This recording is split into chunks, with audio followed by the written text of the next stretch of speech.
और बिल्कुल कॉन्सेप्चुअल आपकी क्लास चलेगी। ऐसा नहीं कि यहाँ पर क्वेश्चन और आंसर हम यहाँ पर करेंगे, यहाँ पर डिटेल में कॉन्सेप्ट सीखेंगे, फिर हम क्वेश्चन को भी करेंगे। जैसे लोग अपने ऐप पर क्लास को चलवाते हैं, उसी सेम इसी प्रकार से हम इस चैनल पर भी क्लास को आपको प्रोवाइड करवाएंगे। जो अब आप लोगों के इस पर बेस्ड जो क्लास जो शुरू होगी, जो आपके सिलेबस पर बेस्ड, उसमें देखो क्या होगा, जो इसका कॉन्सेप्ट रहेगा उसको बिल्कुल हम डिटेल में समझेंगे। क्योंकि देखो ऐसा नहीं कि प्री के लिए हम अलग पढ़ेंगे, मेंस के लिए अलग पढ़ेंगे, इसमें प्री और मेंस दोनों को मिलाकर हम पढ़ेंगे।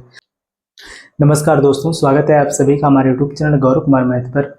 आज की इस क्लास में हम एलटी ग्रेड मैथ का जो सिलेबस है इसको पूरा डिटेल में डिस्कस करेंगे और इसका हम एनालिसिस करेंगे कि आपके एग्जाम में किन किन टॉपिक से कितना कितना क्वेश्चन पूछा गया था, उसी के अकॉर्डिंग हम आगे इसकी प्रिपरेशन करेंगे। तो चलो सबसे पहले इसमें जो इसका जो नोटिफिकेशन जो आया था और इसमें कितनी वैकेंसी है यह तो सब आपको पता होगा, लेकिन टोटल जो वैकेंसी हुआ कितना है 7,466 है, और जिसमें से मेल वालों के लिए है 4,860, फीमेल वालों के लिए है 2,525 और दिव्यांगजन के लिए इसमें कितनी है 81 वैकेंसी। यानी कि जो टोटल इसको मिलाकर हम यहाँ पर कह सकते हैं कि इसमें जो टोटल वैकेंसी हुआ कितना है 7,466।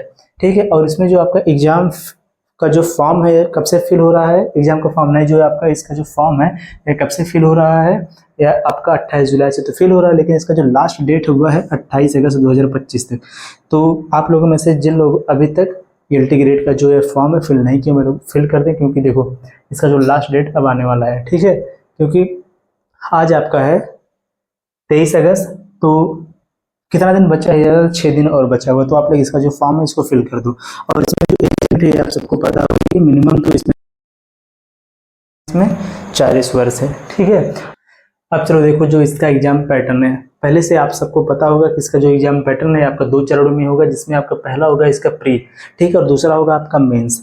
तो इसमें देखो जो आपका प्री है, प्री में आपका 2 पार्ट रहेगा। पहला इसमें पार्ट जो रहेगा वह आपका रहेगा जनरल स्टडीज, जिससे आपका क्वेश्चन पूछा जाएगा। ठीक है, और जो इसका सेकंड पार्ट रहेगा वह आपका रहेगा जो आपका मेन सब्जेक्ट रहेगा। जैसे अगर मैथ वाले हैं तो उनका मैथ रहेगा, बायो वालों के लिए बायो रहेगा, और जो जैसे हिंदी संस्कृत जो जैसे भी होंगे जो इनका मेन सब्जेक्ट होगा उससे इसमें पूछा जाएगा कितना 120 क्वेश्चन। ठीक है, इस प्रकार से जो टोटल मिलाकर जो पहला इसका प्री होगा उसमें आपका पूछा जाएगा कितना 150 क्वेश्चन, और यहाँ पर जो इसके लिए आपको समय दिया जाएगा यह आपका रहेगा 2 घंटे का। ठीक है, इसमें जो आपको समय दिया जाएगा 2 घंटे का, और जो सबसे इसमें मेन इंपॉर्टेंट जो है वह क्या है कि इसमें जो नेगेटिव मार्किंग यह भी रहेगी। नेगेटिव मार्किंग इसमें कितने की है 1/3 की है। ठीक है, नेगेटिव मार्किंग इसमें कितने की है 1/3 की है। और देखो यहाँ पर जो जिनका देखो मैथ्स टॉपिक है, जिनका मेन सब्जेक्ट अगर मैथ है तो वह लोग यह भी जान लेंगे कि मेन सब्जेक्ट तो आपका मैथ रहेगा ही, मेन सब्जेक्ट आपका तो मैथ रहेगा ही, लेकिन इसके साथ में जो आपका जनरल स्टडीज इसमें भी आपका 3 से 4 क्वेश्चन मैथ का रहेगा, जो आपका 10th लेवल का होगा। 30 में भी 30 क्वेश्चन 3 या फिर 4 क्वेश्चन आपका मैथ का देखने को मिलेगा, जो आपका 10th लेवल का रहेगा। ठीक है, 9 to 12th यहाँ पर कह सकते हो आप इसको।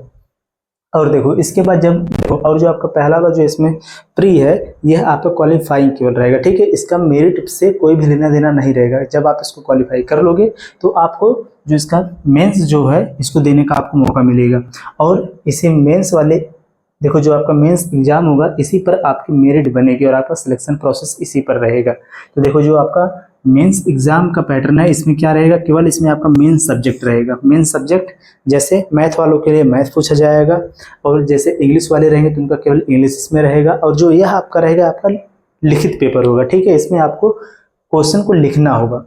ठीक है, जो इसमें देखो कितने टोटल क्वेश्चन पूछे जाएंगे, टोटल मिला के इसमें 20 क्वेश्चन पूछे जाएंगे। इसमें 10-10 का देखो 2 भाग रहेगा। 10 क्वेश्चन आपका लिखा जाएगा कितने में 125 वर्ड में, जिसका लिमिट इसमें वर्ड का जो लिमिट रहेगा वो आपका 125 वर्ड रहेगा, कि 125 वर्ड में आपको 10 क्वेश्चन को लिखना होगा, जिसके लिए आपको 10 क्वेश्चन का 80 नंबर यहाँ पर मिलेगा। ठीक है, कि एक क्वेश्चन 8 नंबर का रहेगा यहाँ पर। इसके बाद 10 क्वेश्चन जो अगला रहेगा उसके लिए जो वर्ड की इसमें लिमिट होगा कितना है 200 के, 200 वर्ड में आपको इसका आंसर देना होगा, और यह जो है कितने मार्क्स का होगा 120 मार्क्स का। तो टोटल जो आपका 20 क्वेश्चन है ये दोनों मिलाकर यानी कि कितने मार्क्स का होगा 200 मार्क्स का होगा। ठीक है, कि 20 क्वेश्चन आपका 200 मार्क्स का होगा, और यह आपका लिखित रूप में होगा, यह आपका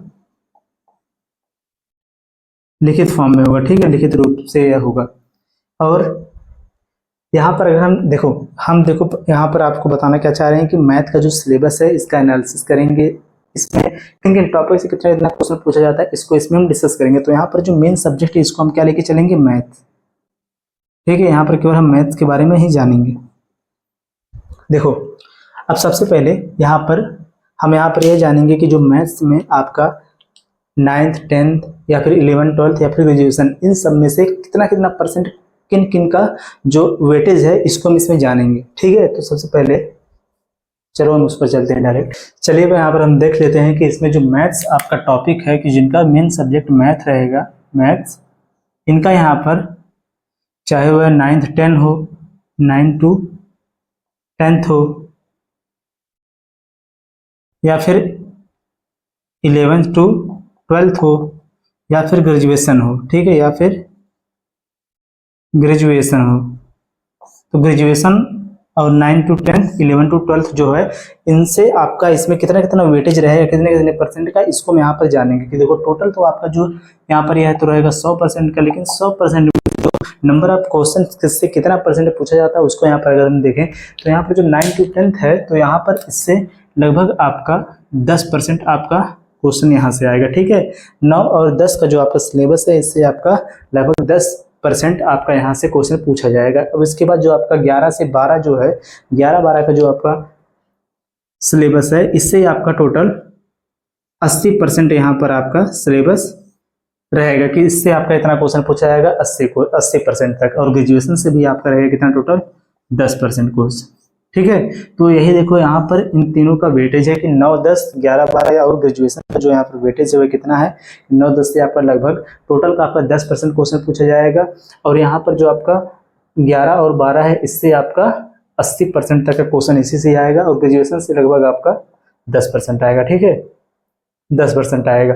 तो अगर यहाँ पर हम इसका जो 2018 में जो एग्जाम हुआ था, केएलटी ग्रेड का जो 2018 में एग्जाम हुआ था, उसका अगर हम उस पेपर का अगर हम एनालिसिस यहाँ पर करें कि मैथ से कितना कितना क्वेश्चन किन किन टॉपिक से पूछा गया, तो उसको यहाँ पर हम डिटेल में देखते हैं। ठीक है, और सिलेबस को भी यहाँ पर आपका नोट कर दिया जाएगा। और देखो इसका जो सिलेबस है इसको टेलीग्राम चैनल पर प्रोवाइड करवा दिया जाएगा, तो आप सभी लोग अगर हमें टेलीग्राम चैनल से जुड़ जाओ, वहाँ पर जो एलटी ग्रेड का जो मैथ का जो सिलेबस है उसको बिल्कुल वहाँ पर पीडीएफ के फॉर्म में प्रोवाइड करवा दिया जाएगा। तो आप लोग टेलीग्राम पर जाकर सर्च कर लेना, गौरव कुमार मैथ जो इस चैनल का नाम है, उसको आप ज्वाइन कर लेना, वहाँ पर इसका जो पीडीएफ प्रोवाइड करवा दिया जाएगा। तो चलो हम इसके सिलेबस का अब एनालिसिस करते हैं, इसमें किन किन टॉपिक से कितना कितना क्वेश्चन आपके एग्जाम में पूछा गया है। तो चलो उसको हम यहाँ पर नोट करते हैं। अब देखिए यहाँ पर हम करेंगे जो मैथ का जो टॉपिक है इसका एनालिसिस, कि इसमें किन किन टॉपिक से कितना कितना क्वेश्चन आपके एग्जाम में पूछा गया था, जो आपका 2018 में एग्जाम हुआ था उसमें, उसी के अकॉर्डिंग हम आगे अपने इस एग्जाम की तैयारी करेंगे। देखो सबसे पहले इसमें हम 11th एंड 12th का यहाँ पर देखते हैं कि इसमें जो आपका सेट, रिलेशन एंड फंक्शन जो आपका यह टॉपिक था, इससे आपका कितना क्वेश्चन पूछा गया। तो इससे देखो आपका टोटल मिला के 5 क्वेश्चन पूछा गया था 2018 वाले एग्जाम में। फिर इसके बाद आपका जो सेकंड इसका लॉगरिथम जो है, इस वाले टॉपिक से भी आपका इसमें आया था 1 क्वेश्चन। ठीक है, इससे आपका आया था 1 क्वेश्चन। फिर इसके बाद कॉम्प्लेक्स नंबर है, कॉम्प्लेक्स नंबर से भी आपका 8 क्वेश्चन पूछा गया था, जो आपके एग्जाम के पॉइंट ऑफ व्यू से बहुत ही ज्यादा इंपॉर्टेंट है। इससे आपका 8 क्वेश्चन पूछा गया था। फिर इसके बाद नेक्स्ट आपका है क्वाड्रेटिक इक्वेशन। ठीक है, जो आपका क्वाड्रेटिक इक्वेशन है, इससे आपके एग्जाम में टोटल 6 क्वेश्चन पूछा गया था 2018 वाले एग्जाम में। ठीक है, 2018 वाले एग्जाम में टोटल 6 क्वेश्चन इससे पूछा गया था। नेक्स्ट सीक्वेंस एंड सीरीज, इसमें आपका जो आपका आता है एपी, ठीक है, जीपी, और आपको जो इसमें आता है एचपी।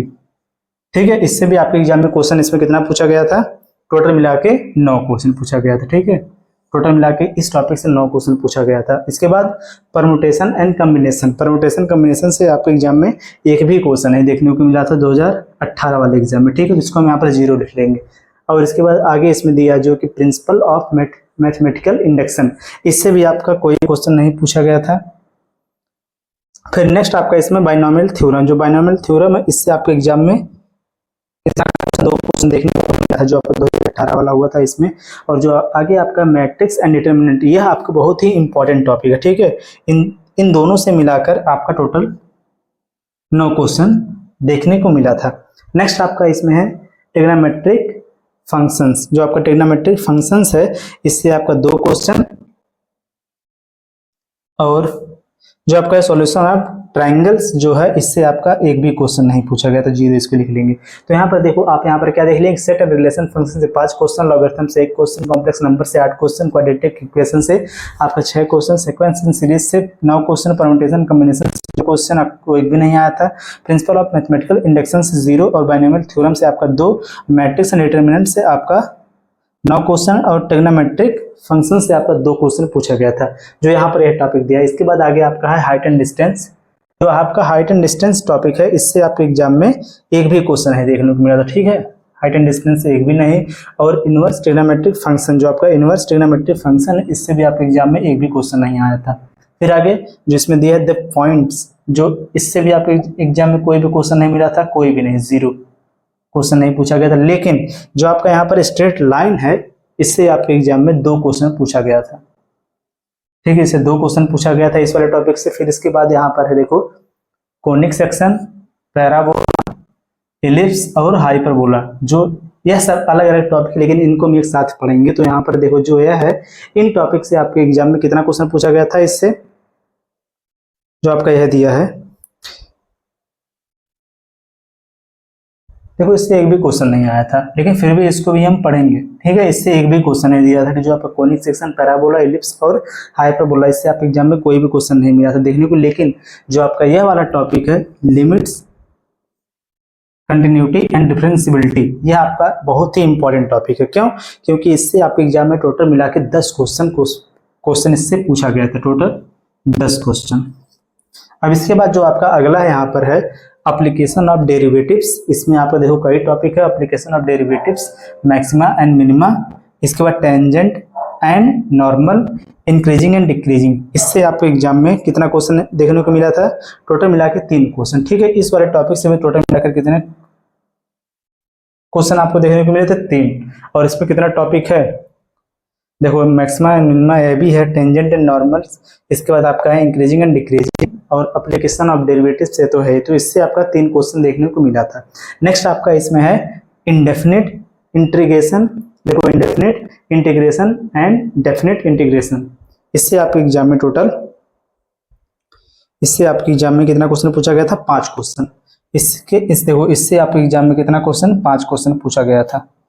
और इसके बाद लास्ट आपका है क्या, यहाँ पर डिफरेंशियल इक्वेशन। डिफरेंशियल इक्वेशन से आपके एग्जाम में टोटल 9 क्वेश्चन पूछा गया था। देखो यह भी आपका बहुत ही इंपॉर्टेंट है, ठीक है। देखो इंपॉर्टेंट कौन कौन सा इसमें बन रहा है, आपका लिमिट्स, कंटिन्यूटी एंड डिफरेंशियबिलिटी, इसके बाद आपका डिफरेंशियल इक्वेशन, ठीक है, इसके बाद आपका डिफरेंशियल इक्वेशन, और नेक्स्ट आपका यहाँ पर आपका मैट्रिक्स एंड डिटरमिनेंट, यह भी आपका इंपॉर्टेंट है ज़्यादा, ठीक है। फिर इसके बाद आपका इसमें सीक्वेंस एंड सीरीज, यह नंबर, यह भी आपका इंपॉर्टेंट है, और सेट रिलेशन एंड फंक्शन जो है, यह भी आपका इंपॉर्टेंट, क्योंकि देखो आपका जो पहला जो आपका प्री है, इस यहाँ पर क्या है, क्वालिफाई केवल है। तो इसमें आप अगर इन टॉपिक को कवर कर लोगे तो लगभग आप यहाँ पर इन्हीं से केवल आप लगभग 35 से 40 क्वेश्चन तो कर ही लोगे, ठीक है, 35 से 40 क्वेश्चन।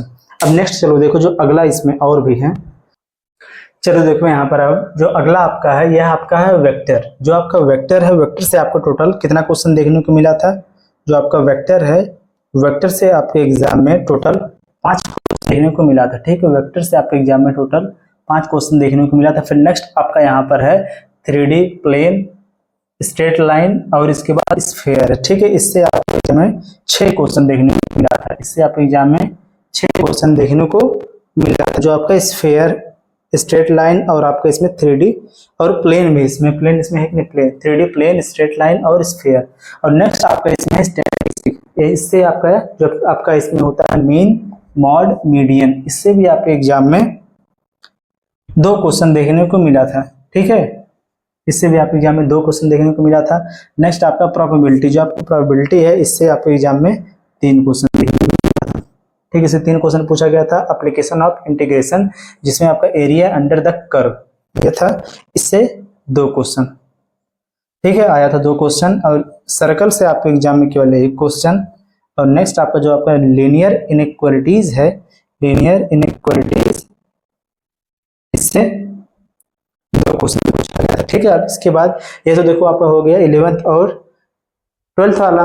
लेकिन इसके बाद आपका जो ग्रेजुएशन लेवल से आपका बहुत ही इंपॉर्टेंट जो इसमें हुआ है आपका ग्रुप थ्योरी।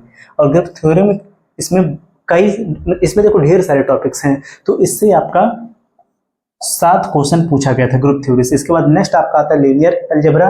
लीनियर अलजेब्रा से आपका 5 क्वेश्चन, कॉम्प्लेक्स एनालिसिस से 3 क्वेश्चन, और आपका रियल एनालिसिस जो इसमें है इससे आपका 2 क्वेश्चन, और आपका कैलकुलस से इसमें 5 क्वेश्चन। देखो ये तो देखो देखने पे यहाँ पे बहुत छोटा छोटा टॉपिक लग रहा है, लेकिन इसके अंदर और भी ज़्यादा टॉपिक्स हैं, ठीक है। ग्रुप थ्योरी के भी अंदर अदर बहुत ज़्यादा टॉपिक है। तो इससे देखो आपका 7 क्वेश्चन, लीनियर अलजेब्रा से 5 क्वेश्चन, कॉम्प्लेक्स एनालिसिस से 3 क्वेश्चन, और रियल एनालिसिस से 2 क्वेश्चन, कैलकुलस से लास्ट 5 क्वेश्चन आपके एग्जाम में पूछा गया था। देखो ये तो आपका हो गया 11th 12th, और इसके बाद आपका इधर हो गया क्या, आपका ग्रेजुएशन लेवल का, ठीक है। तो इससे आपके एग्जाम में जो जो टॉपिक्स था, इससे कितना कितना क्वेश्चन आपका 2018 में पूछा गया था, इसको हमने डिटेल में यहाँ पर समझ लिया है। अब इसके बाद जो आपका इसमें 9th और 10th वाला है, इससे आपका जो आप स्टार्टिंग वाला जो आपका है 30 नंबर का जो आपका जनरल स्टडीज है, उसमें आपका 3 से 4 क्वेश्चन पूछा जाएगा, ठीक। तो उसको बेसिक है, उसको भी हम पढ़ेंगे इसमें। अब आप लोग बताओ यहाँ पर, तो आप लोग अब बताओ कि मैं किन इसमें से कौन सा टॉपिक मैं स्टार्ट करूं, ठीक है। और सबसे पहले एक चीज यहाँ पर पहले समझ लो कि जो अब आप लोगों के इस पर बेस्ड जो क्लास जो शुरू होगी, जो आपके सिलेबस पर बेस्ड, उसमें देखो क्या होगा, जो इसका कॉन्सेप्ट रहेगा उसको बिल्कुल हम डिटेल में समझेंगे। क्योंकि देखो ऐसा नहीं कि प्री के लिए हम अलग पढ़ेंगे, मेंस के लिए अलग पढ़ेंगे, इसमें प्री और मेंस दोनों को मिलाकर हम पढ़ेंगे, और बिल्कुल कॉन्सेप्चुअल आपकी क्लास चलेगी। ऐसा नहीं कि यहाँ पर क्वेश्चन और आंसर हम यहाँ पर करेंगे, यहाँ पर डिटेल में कॉन्सेप्ट सीखेंगे, फिर हम क्वेश्चन को भी करेंगे। जैसे लोग अपने ऐप पर क्लास को चलवाते हैं, उसी सेम इसी प्रकार से हम इस चैनल पर भी क्लास को आपको प्रोवाइड करवाएंगे, ठीक है। तो अब आप लोग यहाँ पर कमेंट करके बताओ कि कौन सा टॉपिक पहले स्टार्ट किया जाए, कि इसमें 11th 12th वाला स्टार्ट किया जाए, फिर 9th या फिर 10th वाला। तो आप लोग यहाँ पर कमेंट करके बताओ, ठीक है। और इस क्लास में अभी तक जो भी आपके साथ डिस्कस किया गया आपको समझ में आया हो तो वीडियो को आप लोग लाइक कर देना, चैनल को सब्सक्राइब कर लेना, क्योंकि अब आपको मैथ्स की क्लास मिलेगी, ठीक है। और जो आपको टॉपिक पहले पढ़ना है तो आप लोग उसको कमेंट कर दो, उसको सबसे पहले ही कवर करवा दिया जाएगा। तो चलो अब हम मिलते हैं नेक्स्ट वीडियो में। जय हिंद।